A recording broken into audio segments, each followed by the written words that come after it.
Continuing with section 6.2, our problems say factor completely, and we still have easy trinomials. But the next group of problems have two variables, so we need to attack those. My first problem is x squared minus 8xy plus 7y squared. I notice first of all that these do not have a common factor. The first term has an x, the second term has an x, the third term does not have an x, so there's no GCF. Looking for y's, the first term doesn't have a y, so there's no y's in common. So these do not have GCFs, so we have to FOIL them or unfoil them the way that we did in the previous part of the notes. The number that makes x squared is x times x.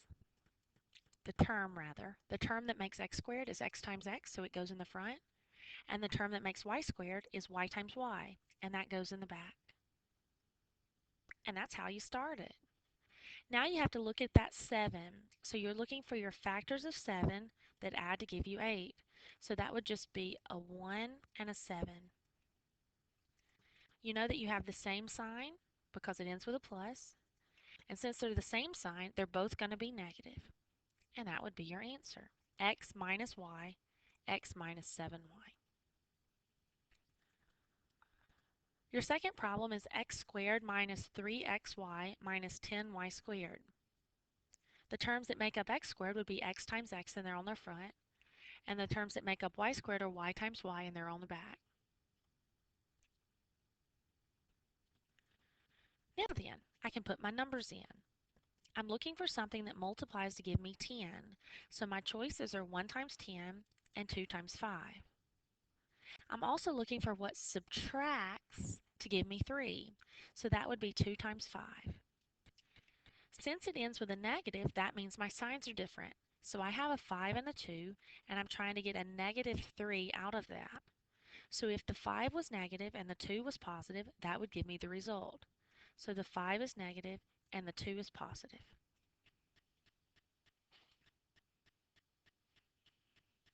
My final answer is x plus 2y times x minus 5y.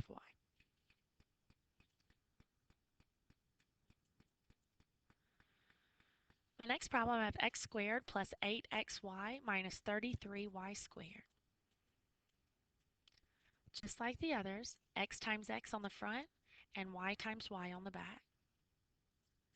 My choices for 33 are 1 and 33 and 3 and 11.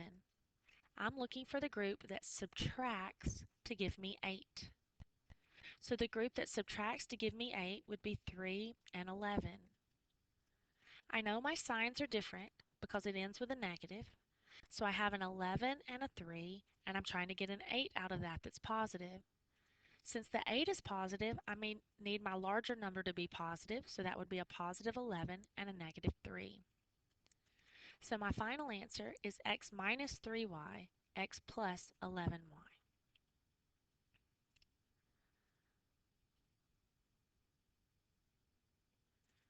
If you wrote them in the opposite order from me and said x plus 11y, x minus 3y, that is correct.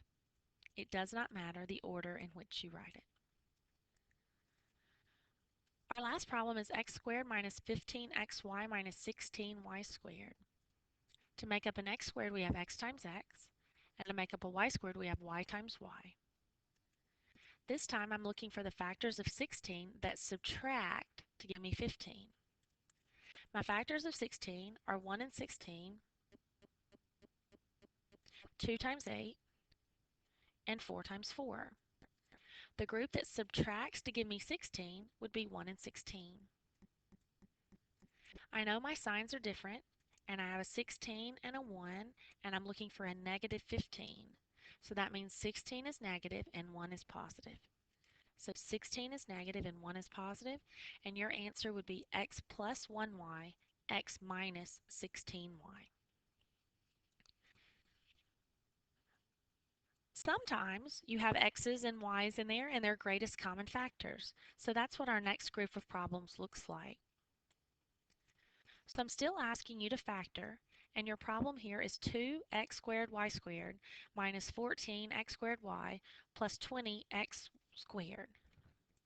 Just a little hint for you, always look for a GCF first.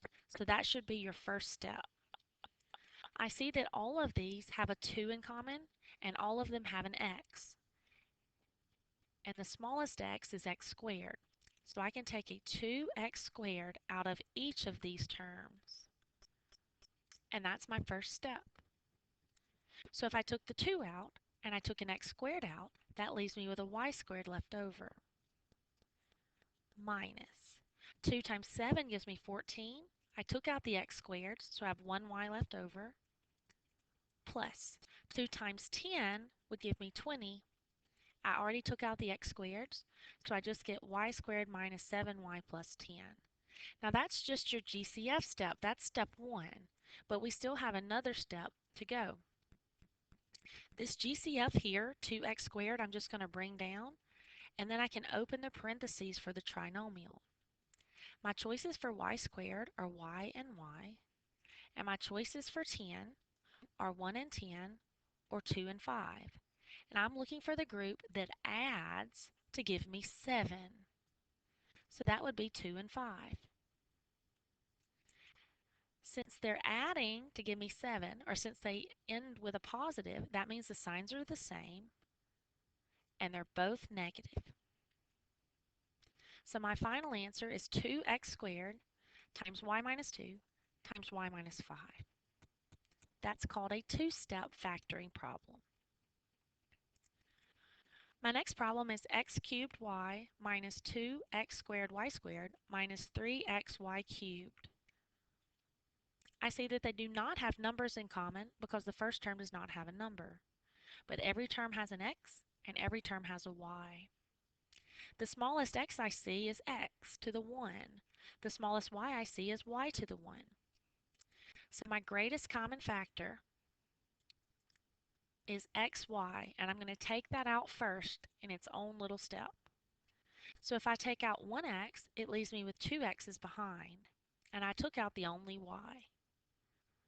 Minus, I have a 2, and I took out 1x, so 1x is left, and I took out 1y, so 1y is left. Minus 3. I took out the only x, and in order to make y cubed, that means I need 2 more y's to make y squared.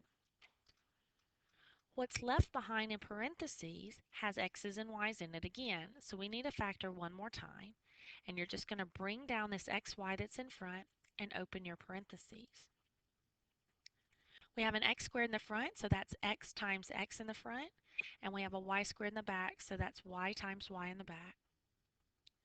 Your factors of 3 are just 1 times 3. But you have to be careful with the signs because we're going to combine a 3 and a 1 in order to get a minus 2.